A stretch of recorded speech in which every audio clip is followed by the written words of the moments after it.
Welcome to the Integrated Schools Podcast. I'm Andrew, a white dad from Denver. And I'm Val, a black mom from North Carolina. And this is Carrying the Torch, the legacy of Thurgood Marshall from his granddaughter's perspective. And Val, today, the 72nd anniversary of the Brown v. Board decision, we get to talk to Thurgood Marshall's granddaughter, Cecilia Marshall. That is so wild. I think about the number of times I've quoted Thurgood Marshall in my life, particularly his Milliken v. Bradley dissent. Unless we learn together, there's little hope we will learn to live together, like, I don't know, at least weekly. Oh, at least twice an episode? At least twice an episode. That's fair. That's fair. Yeah. So, yes, to get Cecilia Marshall, his granddaughter, on the podcast was really, really an honor. It was an honor. And I think it's also a reminder about how close this history is to us. Yes. You know, most of the pictures that I think about when I think about Thurgood Marshall are in black and white. Yeah. Right? And that seems so far away, but we have living relatives right here. Yeah. His granddaughter is in her mid-40s. Well, she's very young. So. I'm basically Thurgood Marshall's granddaughter. Right. So Cecilia Marshall just started the Thurgood Marshall Foundation, which is working to preserve his legacy. She didn't become a lawyer. She ended up going to art school, but eventually found her way into this work as a way to kind of honor his work. And as listeners will hear in the episode, she talks about feeling a little conflicted about that because Thurgood Marshall never wanted himself to be centered. He always felt like it was the plaintiffs who really were the heroes of the story. And I think we believe that here as well, right? We are super excited to have all of the famous people that we have on the show. And each one of them leaves us the message that all of us are really important to the fight for justice in education and in our country. And I hope that's what people hear in this conversation as well. Like, you don't have to be a lawyer or lead a nonprofit to really make a difference. Yeah, absolutely. The Brown v. Board anniversary, it's a case that obviously carries a lot of cultural cachet. It's a case that is well known, and it's known by its name, Brown v. Board, which, you know, is, a lot of people know about Linda Brown. That was the case from Topeka, Kansas. As Ms. Marshall points out, you know, there were 5 cases that were all combined into the Brown case, and each one of those cases required a number of plaintiffs to come together. And, you know, I feel like we did on this podcast a whole 6-part series on Brown v. Board. Geez, 7 years ago now. Encourage listeners to go back. We've had a number of conversations about Brown. I've thought about the Brown decision a lot, but it wasn't actually until today, getting ready for this, that I realized there were over 200 named plaintiffs between the 5 cases that made up Brown v. Board. And I'm learning that right now. That is amazing and shows how much organizing was required in communities around the country. Yeah, 200 people who are willing to risk a lot to join these cases. You know, it wasn't without risk to be part of any one of these cases. You've got 5 cases. They were in Delaware, Kansas, South Carolina, Virginia, and Washington, D.C. The Kansas Topeka case is the one that most people know, Brown v. Board of Topeka, Kansas. But we also had Davis versus County School Board of Prince Edward County in Virginia. Started in 1951. It was actually the result of a student walkout led by Barbara Rose Johns, who was 16 years old at the time. And you think about the power of student organizing, you know, that led to this court case that eventually made its way all the way to the Supreme Court, which is just a very powerful story. Absolutely.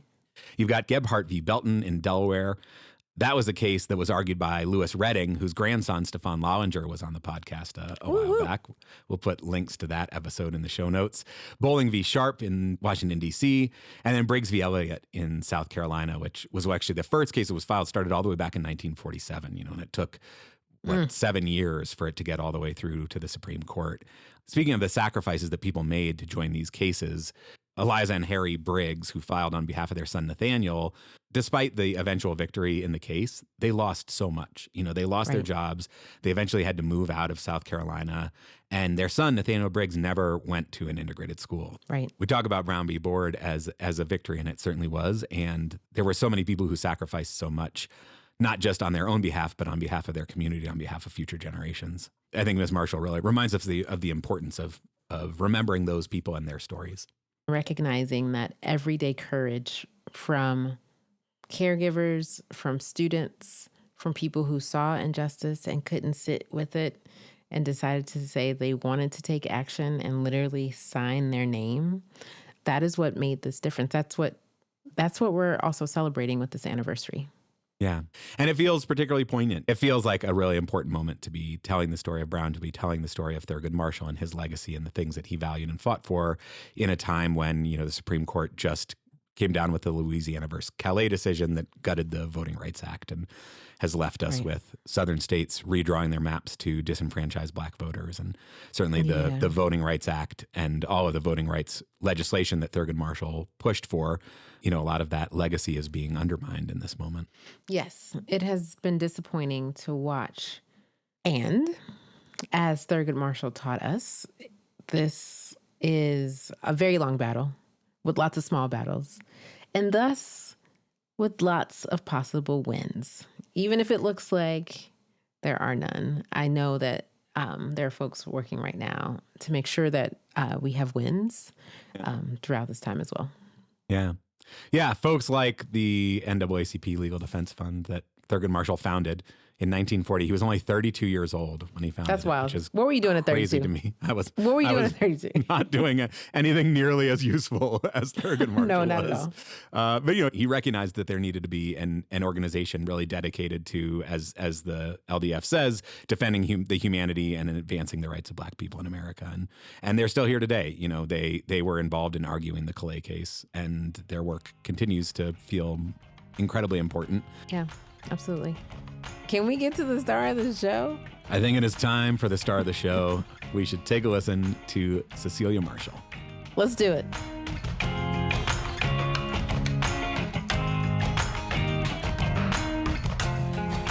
My name is Cecilia Marshall. I am the granddaughter of Thurgood Marshall, and I recently founded a nonprofit in his name, the Thurgood Marshall Foundation, but have spent the part of my career in nonprofits, supporting students through scholarship programs and mentorship programs. Amazing. The Thurgood Marshall Foundation, your mission is to preserve, protect, and promote Thurgood Marshall's legacy through preservation, storytelling, education, and programs that support the next generation of civil rights leaders. The focus on supporting the next generation of civil rights leaders. Talk about that. Why is that the mission? I will say first, there was a hesitancy on me doing this. Obviously, I'm, later in life doing this, in my mid-40s. And I think, growing up, my grandfather, had always said that the clients were the heroes, and he never enjoyed books written about him. I think he didn't want to be talked about. I think at one point, even when he was considering where he would put his papers, he was going to burn them. I was 11 when he passed, and my grandmother would always say, the true heroes were the clients. And so I was hesitant, but in the past, 10 years, it really does feel like the story needs to be told. And I think there is power in his story. And I think he understood that every brief that he filed, every argument he made, every powerful dissent in the end of his life was really a part of history. And I think the American history that needs to be told to our students.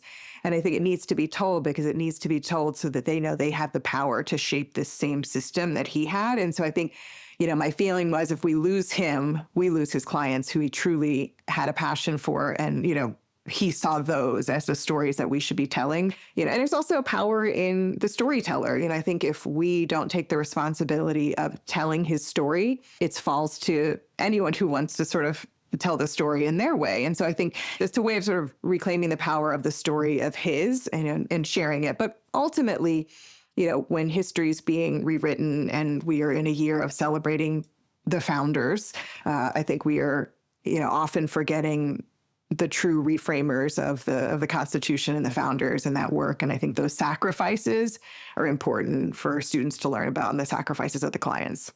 Thank you so much for that. As a mom of two teens who I am regularly exposing to this history, it's obviously very important for me that we continue to tell this story. Are there one or two stories that you feel like we should know? Honestly, when you were talking about him, I love my granddaddy with my whole heart. He passed several years ago. I'm so sorry. And no. And he has been a part of my story. And so I truly want to know who he was like as a grandfather to you. I think for me, he was just grandpa. I did not understand his legacy until I stood at his casket when he lay in the Supreme Court in that hall. It was a January, and it was freezing outside. And up until that moment, we'd spent a lot of time at home. I understand now why he spent a lot of time at home, but so my weekends were spent with my grandparents at home. My parents would have me stay over for the weekend. I would spend time with them. So I never saw him in relation, to other people, other than I would go to the Supreme Court and visit him in his chambers. He had chambers there. But that to me as a child just made sense. That's where my grandpa worked. Everyone knew me when I walked in. I think a child's mind doesn't know that that's not a normal workplace for everyone, that that's a very special hall. Yeah. So for me, it was just like going to grandpa's work. I think one time I saw him in a very large crowd when he gave the Liberty Medal speech, which I look to all the time and thinking about his legacy and what he would think of where we are today. But that speech obviously felt a little different. There were a lot of people, there was crowds, but I truly didn't realize until I stood there and I saw, elderly with younger children coming in the cold. I could see on these little TVs the line before I went over to stand there. And then I would see people, younger, older, multi-generations waiting to pay their respects. And that's when I realized something is different here. And that's when I started to kind of put everything together. And obviously I learned a lot from which I later realized are incredible luminaries that were in our lives about his legacy. And then I'm so grateful for teaching me about it. But for me, he was just grandpa. And even the Liberty Medal speech day, it was so crowded. There was commotion. We were trying to get in the elevator, and a lot of reporters were trying to get in with him. It was 1992, 4th of July, and I just was like, oh, wait, and he looked at a reporter and said, you get out. Like, your granddaughter's getting in, and I was like, oh. That's right. That's right. Yes, I am the granddaughter. I could definitely do no wrong, I would imagine. But I mean, I'm sure that was probably the reporter's worst day and I feel very sorry that, they were kicked out of the elevator for me. But I also felt like, he saw my little stature standing there just being like, oh, wait, don't worry. And it was just sort of like, no, the family's important. Get in the elevator with me and come with me. So I think that's, one of my strong memories, but a lot of it is really him in his chair. He sat in this chair in the living room, and it's the home I live in today. And I moved in with my grandmother during COVID, and so I'm grateful to be in his home. But that's how I remember him, is in this chair, hugs, presents, birthdays, all of those things were in this home. And so, for me, it's just a grandpa. And I think obviously now I wish like, oh, I should have asked all these questions. I was like, but I was 10. So I don't know that those questions would have made a whole lot of sense. And people say, oh, well, did you hear them talking about, the core cases? And I'm like, honestly, I have no recollection of that. I do know we always were heated though. Like, we are a arguing household. Like, we could argue about a Monopoly game. So I'm like that, after I've started to read the books of how much him and his brother used to argue in the house as like a way of, debate, the debate mentality completely exists on all fronts. What we're going to eat for dinner, where we're going to go. But, otherwise for me, he was just grandpa, growing up. Oh, that's beautiful. And I think that's the story that I wanted to hear. So I appreciate that. You mentioned that to your grandfather, the true heroes were the clients.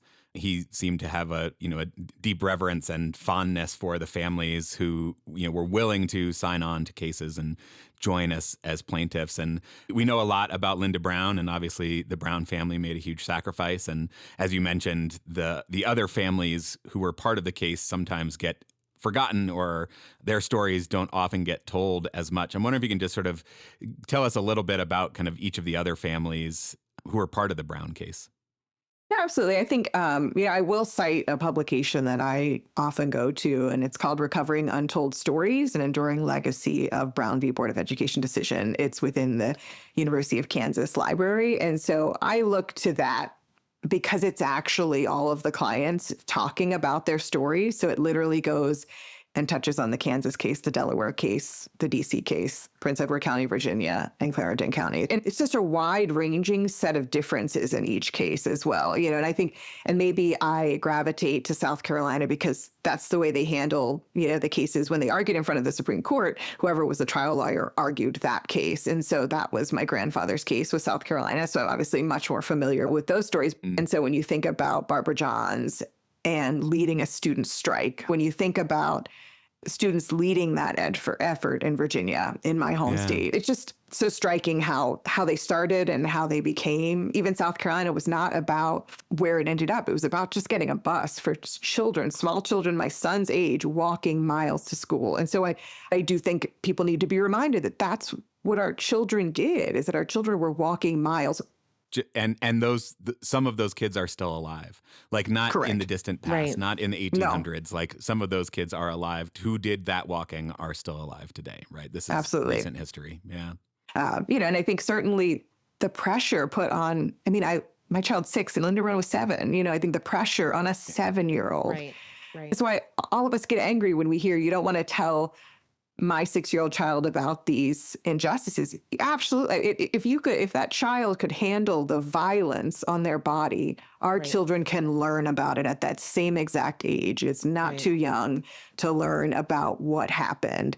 When I think about their sacrifice and we think about how people are fighting just telling the story, but I think it goes back to the roots of the founders did not want children of color educated, and they did not want education. And why? Because it tells the power of the people. And even when you see the little bodies, I met Ruby Bridges when my father was actually the director of the United States Marshal Service at one point in his career. And Ruby Bridges, I met her and I look at, the visuals of her body, small. But I think of their parents, I think the children were brave, but I can't imagine as a mother. I think, we think about the child, obviously, because they're small and that sacrifice was theirs. But just that, imagining that mother's feeling of their child and not being able to protect them, but understanding that this sacrifice was for the community and they made that sacrifice for the community and for their children. And so I think, I struggle when I hear that we don't want to teach our children about these children being spit on, being harassed, Autherine Lucy being attacked on the way out of the University of Alabama by a white mob. We're doing some work in elementary schools. And last week, I got the best hug from an almost 6-year-old. And she pulled me in and she put her head right here and did that little nestling thing. But just that reminder of how small their bodies were, like, it is jarring, to say the least. And the fact that they also didn't have Black educators in the building to help them navigate that time as well, right? So I think part of that hug that I received was because of the relationship that she developed with me, right? And so not having an adult in the school that could help her or help them in this transition probably added more to added more to what they were experiencing. Absolutely. And there's a lot of wonderful movements trying to ensure that we have teachers of color in our schools, but it's certainly not where we need it to be in terms of teachers of color in our spaces. And I think there's, a lot of reasons for that, but also, our HBCUs are pulling the heavy lifting of educating our students. And really, I spent about 5 years working at a nonprofit supporting HBCUs, and really uplifting the institutions themselves. But that is because they're ensuring that families are moved economically, and I think it's, the greatest economic mobility is serviced right now by our historically Black colleges and universities, and uplifting that they need to have their full funding, and to be supported. They don't need to be threatened to have funding removed at this point in time. They are, they're doing the work. But I certainly think we have a long distance to travel to diversity in our teachers. And I think it's still, it mattered to those students then, and it still matters now in terms of success. It makes me think of my grandfather sort of in the middle of the civil rights movement taking the position as a judge on the Second Circuit. I remember on your podcast, Logan, cited the white robes to the Black robes. And I think he understood the importance of his body being on that bench, of him sitting in that space. When I look at the court, I think it still matters that you have someone that looks like you up there in that position of power and authority. It needs to happen in our teaching as well, but also it needs to happen in all of our worlds to bring more diverse teachers and understand each other. When you were talking about your 10-year-old self standing outside of the elevator and just the fact that the clients were the heroes, I think about how many children were those clients as well. Can you talk a little bit about his passion for making sure that young people were front and center, and maybe that's how that's influenced your work as well? No, I think it's the children being these warriors at the time. There was a recent documentary about my grandfather done by an amazing director, Alexis Agre, called Becoming Thurgood. And the first screening that I went to, I made sure it was at South Carolina State University. One of my, I'm a huge fan of the campus, the students. And so we showed it there. I had no idea that Nathaniel Briggs was in the audience, and then I met him. And so I was able to hear the story of his parents, Harry and Eliza Briggs, and the sacrifice. I had read about the horrible things that happened to them after signing this petition, and that they never attended integrated schools. They didn't get to reap the benefits of what everyone likes to claim as the Brown victory, which I don't want to say it wasn't a victory. It was a huge victory, but I think we often celebrate it and forget the families that made the sacrifices and didn't get the benefits. But I also think it's important because they did it for our children. They did it for the future. They had hoped for their children, like we all hope. I have a 6-year-old, and I think it's you hope for the best, but you also know that there's sacrifices that you will all make for the next generation. And at one point, there was a book written about my grandfather by Carl Rowan, and he interviewed Miss Briggs. And I did ask Nathaniel if I could, repeat this story, and she was asked, you lost everything. You lost your job. Your family was separated. You had to move out of the state. Your children didn't go to integrated schools. If Thurgood Marshall came in your living room again today, would you sign? She said, I would do it again. And I think that's just the power of her sacrifice. I bring up that story because we always say Brown, and I think it's always important to honor the 5 cases and to sort of honor the individual sacrifices of all of these families and these children. You can see a picture of them. They went to the courthouse. So just power in seeing Thurgood Marshall argue, to see a Black man argue with the white man in a place of power. And I think that was also a victory, to be able to sit there and let him tell them what was right and what was wrong. And so I think the whole story of it, is important to remember. There's been some powerful pieces by the children that were participants. Even when we talked about the Briggs case in front of the South Carolina State students, I don't know that they knew that right there, in the audience, right. that because we imagine these things so long ago, but they were right. children. So now they are adults that can tell their stories from their perspective. And so I think I always think of the Briggs family and their sacrifice in Clarendon County, South Carolina.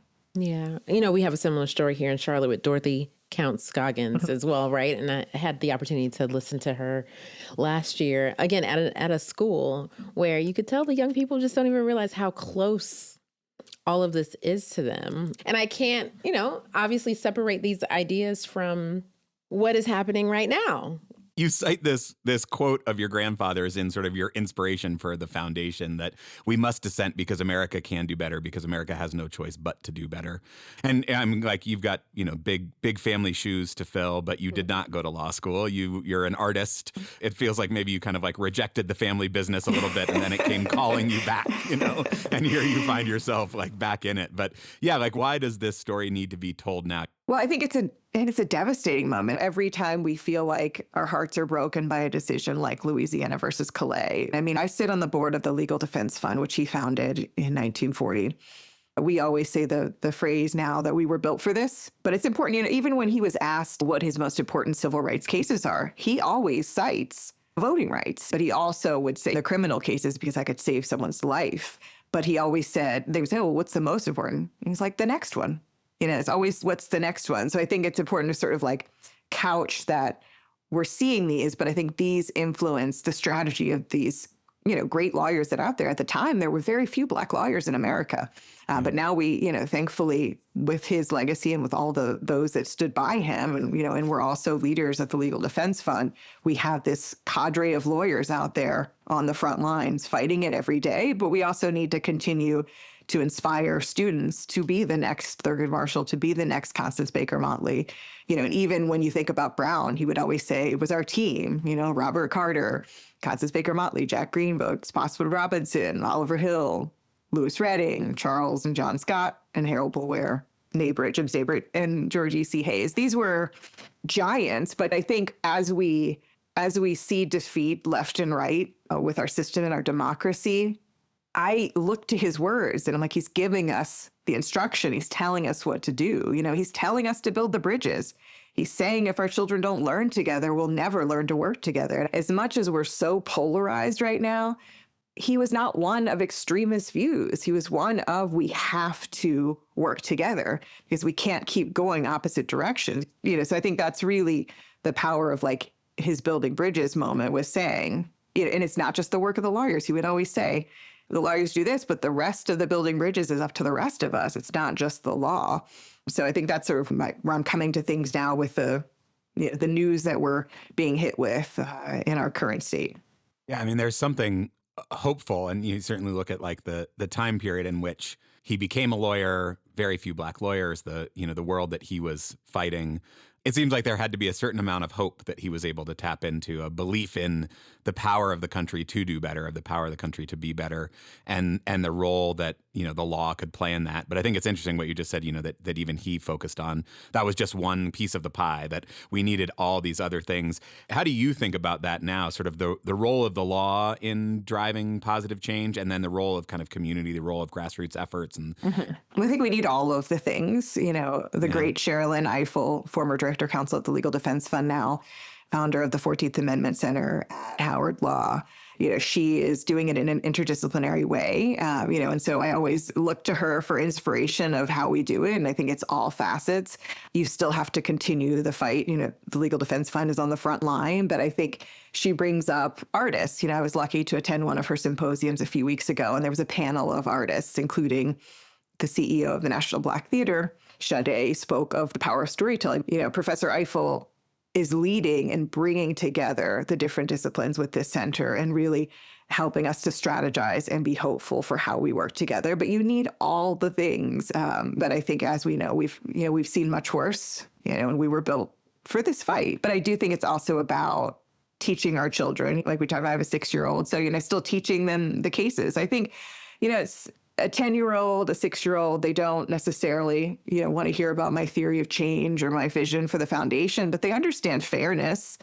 I see it in my child. They understand what's fair. I explain Loving versus Virginia, as a multiracial woman in a, multiracial family, I explained Loving v. Virginia to him. It was, I got the preteen book from the library, even though he's 6, but I was like, let's see. And I explained it the best way I could as not a lawyer, but the way I see it. And I said, okay, can you explain to me Loving v. Virginia? And that wasn't fair, and I think that's like just the concept of fairness. And all of these cases, it was about fairness. These things were not fair. And these people sacrificed to make sure that we could make a better democracy, and really a true democracy. And he was always, pushing that of a true democracy where we're all born with exactly the same privileges. We're not, but that's something he always wanted us to push for. Yeah, you brought up your 6-year-old. What are your hopes for your 6-year-old, and what does sacrifice look like for you? You talked about the ways in which the family sacrificed for their children, not knowing that they would be able to even attend integrated schools, or having lost it all and having to move. What do you think sacrifice looks like for you and your 6-year-old? And I think when I look at my 6-year-old, I'm hopeful that we won't have to sacrifice. He's in public schools, and I hope we stay that way and we can have a wonderful education. But I do worry, we're in Fairfax County Public Schools, which are at the heart of controversy and used in examples, in polarizing ways. And you just worry that the system might be used as a weapon. And so I do worry about the school system itself. And I worry for the teachers and the staff and everything on their plates and trying to do their best. And I worry just about funding. I think we don't fund our schools. I'm in one of the wealthiest school districts, but we are still not properly funded. There's still not enough being paid to the teachers that teach our children. My great-grandmother was a teacher in Baltimore in a segregated school. And I just think, of like that sacrifice that, of her being a teacher, being paid less than, support staff at white schools. I will always be hopeful that my child doesn't have to sacrifice, but I do worry about, racism in schools. I think we get emails, even in the level we're at, K through 5 of, racial slurs in school. I keep getting the emails, and I just think I was one of a few multiracial children in this same school system as a child. And I just think, gosh, was it this early? I know, we had our challenges, but I just feel like the polarizing, is hitting at a younger age than when I was a child. Yeah. It's definitely, I'm not nostalgic about when I went to school. It wasn't perfect, but I do worry that how is it that at this young of an age, this is still happening, and it's too much of a reminder. So I think the sacrifice will be, can he remain happy in his public school system and supported and educated? And I think, what we do see in this county is parents taking their students out at a certain age, sort of like, okay, well, we tried K through 5, now they're going private, or they're going to another option, and I think it's certainly, something I think about, and we all put our children first in making decisions. But what does that mean for our school systems?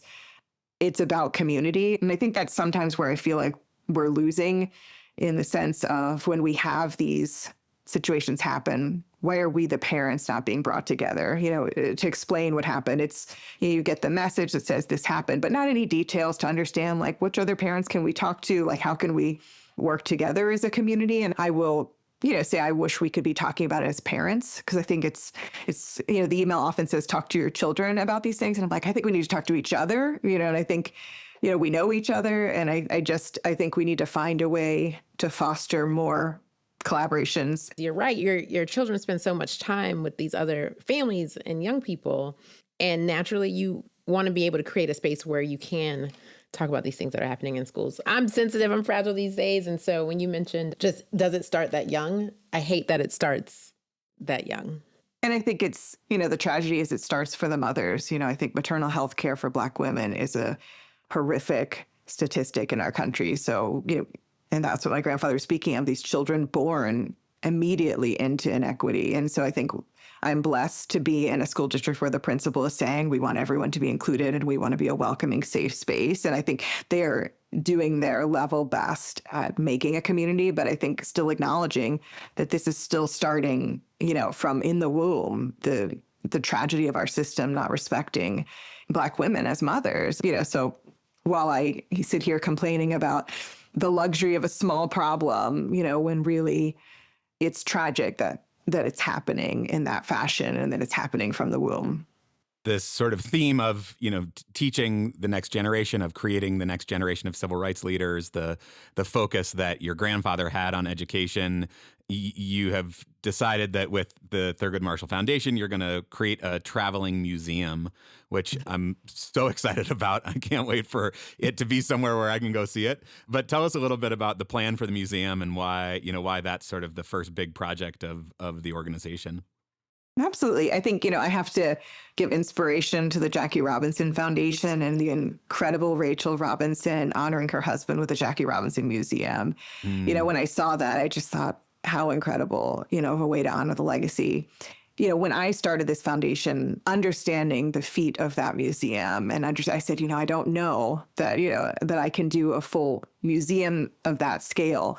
It takes decades to do that, and it's beautiful. But I did come across a traveling museum. I came across the Virginia 250, and I went to it, and I thought, we could have a traveling Thurgood Marshall Museum. This might be achievable. Yeah. This might be doable. And I thought, okay, I can do this. This is a 53-foot, 1,000 square foot traveling museum. And it's really sort of grounded in a couple different statistics. So one is that 70% of adults can't pass a basic civics test. I think the U.S. Chamber of Commerce put that out. And another is that 88% of eighth graders are below proficiency for the civics NAEP results. And then another one was that 2 in 3 students report gaps in learning about the African-American experience. And so I think, I think about the communities that have bear the greatest cost of the injustices of our past, not having exposure to the cultural museums. For example, the Smithsonian National Museum of African American History and Culture. Amazing. But how many students can get there? And could we get them all there? That would be lovely, but we can't. And so how can we bring sort of civics and education to their community? So my thought is that it will travel 42 weeks out of the year. It'll be in 42 different cities. So it'll be something where it will park at a college campus, either a community college or an HBCU or other, main location. And Wednesday through Friday, it will be field trips for K through 12 schools and then college students in the afternoon. And then Saturday is a community day. And it's really telling the story of his life, but really his work is the cases. And his work is these sort of written opinions, this history that's something that I'm hoping we'll be able to reach, thousands of students in the first year. So it'll be, at this point, we're doing it for 3 years, and we'll see from there, because every week it'll be new to the community it's in.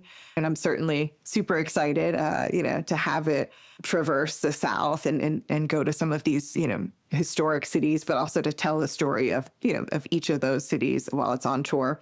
So that's the plan. We're hoping to have it out fall 2027, coinciding with him joining the court in 1967. So that will be a big anniversary. And so we're hoping to have it hit the road fall 2027, and we will see how everyone receives it. But I'm just hoping that it can inspire the next, and even if someone doesn't go on to be a lawyer, I'm hoping that it at least inspires that sort of active piece of our democracy, and that, each of us has a responsibility in the democracy, and understanding that there's power in the knowledge. And so that is my hope, is that it at least exposes students to understanding this is an avenue, and this is, something that I could do. And I think also telling his story of him as a lawyer, I think often, even when I was in school, you learn probably one thing about Thurgood Marshall. He was the first African-American Supreme Court justice. That's what you learn. Right. If you're lucky, the teacher mentioned the lawyers in Brown, not all of them, but mentions the lawyers in Brown. But really, he's seen as this sort of last role in his long-standing career. But I think of those, they say 50,000 miles a year traveled in these years of doing these cases. And I think I think about the criminal cases and just the difference in sort of the scale of that. And I think about students seeing that, hey, I could be a public defender. I can help my community with the law. And I think making it a little bit more attainable, because when you look at being a Supreme Court justice, I think it's equated to sort of students wanting to be the president. When you have such a limited number of spaces for that role in society, I think it can limit the possibility of a student saying, hey, I can help my community in this way. And I think even when he wrote Different Descents, I think he's still speaking to what's happening today. And so I think that's why it's powerful to have those words out there for people to say, okay, we've been here before, and here's a roadmap. Yeah, no, obviously inspiring more kids to pursue law as a vehicle for, changing their communities is great. But I think also just the deeper message for him, the importance of the plaintiffs, of the families, of the communities, that everybody has a role. Like we were saying earlier, we need it all, right? We need lawyers who are creative, who are thinking about how to dismantle systems of oppression, but we also need all the rest of us out here too, doing that work every day in whatever form it takes. And so I can only imagine the inspiration that would come from, getting to walk through this museum and seeing his artifacts and the impact that he's had, and the stories of all the families and all that stuff is the ways that could then inspire people to become lawyers, but also just to think more deeply about what is our responsibility to each other? What is our role in society and in our communities? Yeah. I can't wait to see it. If you do not already have an invitation, I'm extending the invitation to Charlotte. We have a wonderful city that will welcome you. Absolutely. Yeah. I'm very excited. And I think I'm hoping that it can be something that truly can build these bridges. I think of really understanding how we can talk to each other. If that's the least we can do, is just to be able to open the dialogue so that we are not running from each other. Right. You've got a 6-year-old.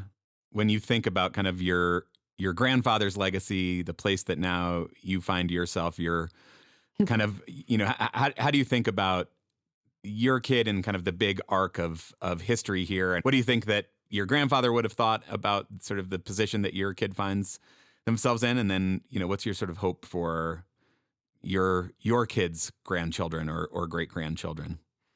I think there's always the hope for a true democracy. That's the hope. That's the vision. And I think I will be just grateful if my son chooses a path that supports improving our democracy, and I think, and my grandfather said, one of my favorite, and everything from that 1992 speech, I am always reading it. The one quote that sort of anchors me the most, though, I think, is the legal system can force open doors and sometimes even knock down walls, but it cannot build bridges. That job belongs to you and me. Our fates are bound together. We can run from each other, but we cannot escape each other. We will only attain freedom if we learn to appreciate what is different and muster the courage to discover what is fundamentally the same. America's diversity offers so much richness and opportunity. So for me, I think about that. I'm like, we all need to hear that today. Every day. I'm like, diversity is rich, and it is, and I'm grateful. Again, I'm not sacrificing this because my son is in a multiracial school system. He is in a diverse environment. He is learning to accept all of our differences. So, I have been blessed with that. But every student needs to be able, to also just have the best education possible. And it should not be determined by their zip code. And so I think, for me, when I think about his legacy and I think about where we are today, I just hope that we can really lean in on that and try to, diversity is not a bad word. Diversity is beautiful, and it is rich. And so I think just understanding that our differences, there's so much we can learn from each other. And I think it's, really just trying to ignore the noise of people fighting against words that are beautiful. I'm like, it's like diversity, equity, inclusion, you can any day of the week argue why those are important. And I cannot think of one reason why they're not. Yeah. If they're concepts of community, and I think they're concepts of making a space for everyone.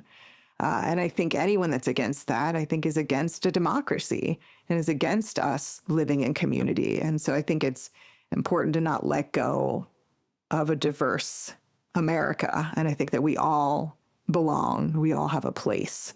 And I will say again, like Fairfax County Public Schools is fighting to make sure we're diverse and taking on the Department of Education, and I'm proud that they are. And I think it's, higher education, those in positions of power, those with the greatest endowments also, stepping up and defending our HBCUs and defending those that may not have the endowment wealth, to fight and, and really speak to the power systems and structures and ensure that we can maintain our diverse environment and our safe environments for our students.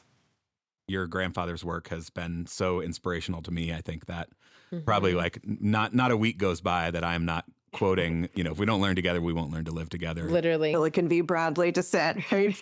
It's like every day, it's just so inspirational. And I think about the kind of ripples of the work. And obviously he had some sense of that. But, to think about, his great grandkid now going to public schools. Really grateful for it. Hopefully he'd be proud. But I think to your point, the quotes we cite are often dissents. So I think it's important to remember that because it wasn't, while we find hope in them, we have to sort of remember that that's what he was using as his words against a decision that was basically aiming to perpetuate the things that he'd been fighting against. So, I always think of that when I'm like, which that quote is from. No, that's a great reminder. Another dissent. No, that's a great dissent. reminder. That's a great reminder. Absolutely. And he was often so frustrated in all of those last speeches, rightfully so, but I think I think it is powerful to use those for hope because that's what he was giving us, even though he was fighting against it with a dissent. That's right. Thank you so much. This is beautiful. Thank you. Can't wait to see the museum. Well, thank you.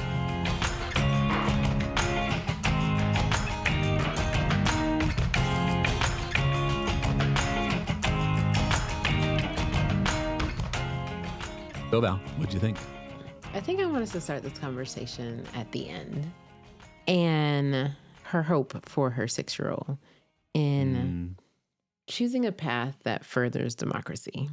Yeah. It's interesting, and I'm curious about how often parents and caregivers have that as part of the conversation with their young people, right?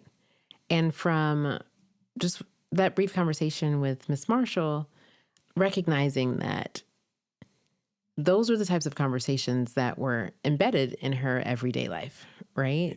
Those are the examples that she saw as part of what was normal for her grandfather's work, for her grandmother's work, for her family's work, right? She's already talking to her 6-year-old about court cases, right? Right. It will feel very normal for her 6-year-old to see that as an option, right? Yeah. Even if they don't pick it right away, because it wasn't her pick right away to be a part of this. And so one, I love that you can't really escape your legacy, and Right. it's gonna hunt you down. It'll get you sooner or later. It will get you. Yep. We're both in that position. Yeah. Yeah, yes, we sure are. But also that it has been an intentional part of her family's conversation, right? Yeah. That your role is to choose a path that furthers this with your gifts and talents. And I know that you and I have conversations with our young people about our hope for the world, our hope for our communities, and they see and are a part of the actions that we take in those efforts. We invite them into that work, and we have invited them into that work even as young people. Yeah. And they're able to show up, whether it's in their schools or in their friend groups, in ways that illustrate that those messages are sticking, right? But I do wonder how many caregivers are like being intentional about those conversations with their young people, not just to say like do good or get a good job, but to be really explicit and say, here's what our country is trying to be about. And the only way it will come about is if people like us step up and play a role in that. Yeah. And Miss Marshall mentioned this, right? Like that might look like become a civil rights lawyer. But that also might look like take that ethos into whatever it is you do. She started out as an artist, like her work led her to this in various different ways, but like we can inject that sort of spirit of democracy into anything we do, any job, any community we join, and I think particularly about schools, thinking about school communities, like these little microcosms of democracy are the perfect opportunity to show our kids that, it's like, it's your job to go and learn. It's your job to get good grades. And it's your job to be a member of this community that helps further democracy, that helps further the functioning of this community, because we all benefit if we all benefit, because we all thrive when we all thrive. And I think that ethos, there's so much individualism and there's so much kind of consumer, like, what am I getting out of this? What's in it for me? That's kind of baked into the way we think about parenting. And it certainly feels like Miss Marshall's take on her grandfather's legacy was a good reminder that we all have broader responsibilities than just to ourselves, just to our nuclear families, just to our kids, but to our whole communities. Yeah. And, we're talking about young people, and I'm thinking again. So I had a chance to be in an elementary school again today. Nice. With the little kindergartners. And I will tell you the hottest topic was they were able to tell us their mom's first names. Okay. My mom's first name is. But one thing that stood out to me in the conversation with Miss Marshall was the idea of children as warriors. Yeah. And that is both inspiring and heartbreaking at the same time. Because again, I'm with 6-year-olds today. Yeah. And the fact that anyone who has not signed up to serve our country has to be seen as a warrior in going to school as a 6-year-old right. Was a lot to ask of our young people. Yeah. I can't shake that idea. Every time I'm in an elementary school and I see that, knowing that it was kids this small. Yeah. And, I think about your question to her about like, what does sacrifice look like? I think about what does sacrifice look like to me? I think like, I struggle with that because, my kids go to schools where maybe they don't have the same resources that they might have somewhere else, or they're not getting quite as many field trips. But like, in this grand scheme of sacrifices, they are safe, they are welcome, they feel like they belong, like nobody's throwing Coke bottles at them. They don't need federal marshals to escort Nobody's them. spitting on them. No one's spitting on them. There is a degree of comfort that I think we have all come to expect. And there's good things about that, right? Like, I'm glad that people aren't getting spit on. And I do think that like the threats to our democracy, the threats to public education are real. They don't show up in culture in as explicit ways, but like there's still a real threat. And I think that to get through it is going to take sacrifice. And I'm not exactly sure what that looks like. Yeah. I don't even know what it looks like for me. So I certainly don't know what it looks like to ask that of other people. But I do struggle with that idea of like the amount of sacrifice that those families, those 200 named plaintiffs in all of the cases that made up Brown v. Board, all sacrificed something, and a lot of them really significant things. And I don't know what that looks like today. But I do think it's going to take a degree of sacrifice from a lot of people to get through this period. Yeah. I don't know, friend. I would like to believe that I would have signed up. Yeah. I would have said, yes, you can have my kindergartner. Yeah, that's hard. That is hard. Yeah. That is Yeah, I mean, hard. yeah. Like, I think I would imagine that Thurgood Marshall's knowing those families intimately, meeting them, Yeah. being with them, traveling 50,000 miles a year to meet all these families is part of why he felt so strongly that they were the heroes. That they were the heroes. Yeah. Yeah, it's a big ask. Oh, man. No, that's poking me in the chest right now because I don't know 195 of their names. Right. Yeah. And many of them sacrificed everything for me Right. to go to school where I went. So my kids to go to school where they've gone. And for us to be able to have this conversation here. Yeah. Ooh. Yeah. Yeah, that's heavy. That is heavy, friend. Yeah. I would love if we could put their name in the show notes. I got them. Yeah. I mean, certainly one thing to do is to send your kid to a public school where they are not contributing to segregation, to get involved in the community, to show up, to listen, to become part of the community, and then to advocate for educational justice, for funding for our public schools, for maintaining our public schools, for the system of public education. Like, that is something. And I guess I struggle a little bit with that because certainly my school choices don't feel like sacrifices. I know there are things that we gave up. We like prioritize different things than other families might, but it doesn't feel like a sacrifice for my kids to be where they are and for them to be, learning all of the various things that they're learning right now. And that is an important thing that certainly we encourage everybody to think about when you're thinking about how do you, do your part to contribute to democracy? How do you do your part to, as Thurgood Marshall asks, to be a contributing member of this democracy? That's certainly a good place to start. It's funny because I think some people would think that sending your kid to public school is the sacrifice. Yeah. But we're here to say that it's not. No, right. Right. It's not. It's actually a place where your child can learn how to be an active member in their own little democracy before growing up into a larger democracy. And so hopefully you don't feel like public school is a sacrifice that you're making for your young people because there's so much value in it. Ms. Marshall talked about words like diversity, equity, inclusion, and how those are beautiful words. And we should not be afraid to say them. I like her. I cannot think of a reason why we wouldn't want to aspire to those things in our community, right? Yep. And so it is not a sacrifice for your young people to go to a public school where they can be around a diverse group of young people, racially, socioeconomically, ability, right? It's all part of our community anyway. And so why not get a head start, right? Yeah. And how to live together. And that is the ethos behind Thurgood Marshall. Unless we learn together, there's little hope we learn to live together and understand each other. And did you just quote him again? I mean, I got to. 2 times an episode, I was told. So, and why I think the work of the Thurgood Marshall Foundation feels so important to spread this legacy, to share. I can't wait to see the museum when it is ready. Yeah. And touring around the country is so very exciting, and certainly that ethos drives so much of the work at integrated schools. And so we, on this Brown v. Board anniversary, are happy to announce our 1954 campaign. We are asking for listeners, community members to donate $19.54 or $195.40.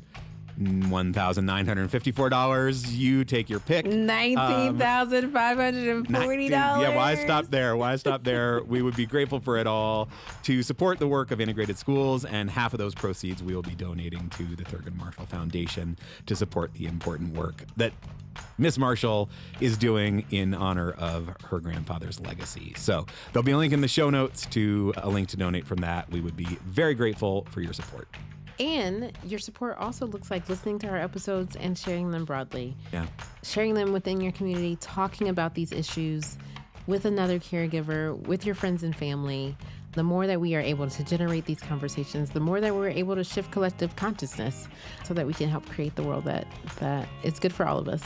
Yes. And we want to know how those conversations go. What is your memory of Thurgood Marshall? How are you feeling on this 72nd anniversary of the Brown v. Board decision? Where have we made progress? Where do we still have work to do? Send us a voice memo. We want to hear about it. Speakpipe.com/integrated schools. SPEAKPIPE.com/integrated schools. Or just record us a voice memo and email it to us, podcast@integrated-schools. Check us out on Patreon as well. You can join us over there. Well, you'll get additional show notes, occasional happy hours with us, and an opportunity to increase your investment in the integrated schools community. Yes. Well, Val, 72 years ago, Brown v. Board was decided. Obviously, an important victory and still lots of work left to do. Yeah. It was an honor to get to speak to Thurgood Marshall's granddaughter, Cecilia Marshall, and is always an honor to be in these conversations with you as I try to know better and do better. Until next time.